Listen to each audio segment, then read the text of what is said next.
যে কোনো উদ্যোগেই প্রথমে আলোচনা সমালোচনা হবেই, এটা আজ নতুন কিছু নয়। দেখা যাচ্ছে প্রতিটা নারী স্টাফই তারা যথেষ্ট প্রশিক্ষণের মাধ্যমে প্রস্তুত এবং তাদের পোশাকেও অনেক ভদ্রতা এবং শালীনতা রয়েছে। বাংলাদেশে শুরু হলো নারী চালক ও নারী কন্ডাক্টর নিয়ে অসংখ্য বিআরটিসি বাস চলাচল, শুধু নারীদের জন্য। প্রতিদিন অসংখ্য কর্মজীবী নারী লোকাল বাসে যাতায়াত করেন, আর পথে তাদের কত রকমের ভোগান্তি যে পোহাতে হয়।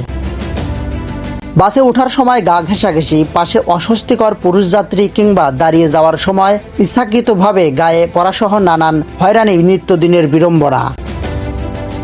নারীদের জন্য বিশেষ বিআরটিসি বাস সেবা চালু হওয়ায় আশা করা যায় এসব ভোগান্তি অনেকটাই কমে আসবে।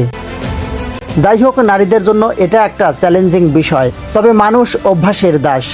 চেষ্টা আর ইচ্ছাশক্তি থাকলে সব কিছুই আয়ত্তে আনা সম্ভব। নারীদের গাড়ি চালানো এটা আজ নতুন নয়। বিশ্বের অনেক দেশেই নারীরা অনেক সুদক্ষভাবে গাড়ি চালাচ্ছে। বাংলাদেশের নারী চালক এবং সকল স্টাফদের জন্য অনেক অনেক শুভকামনা রইল।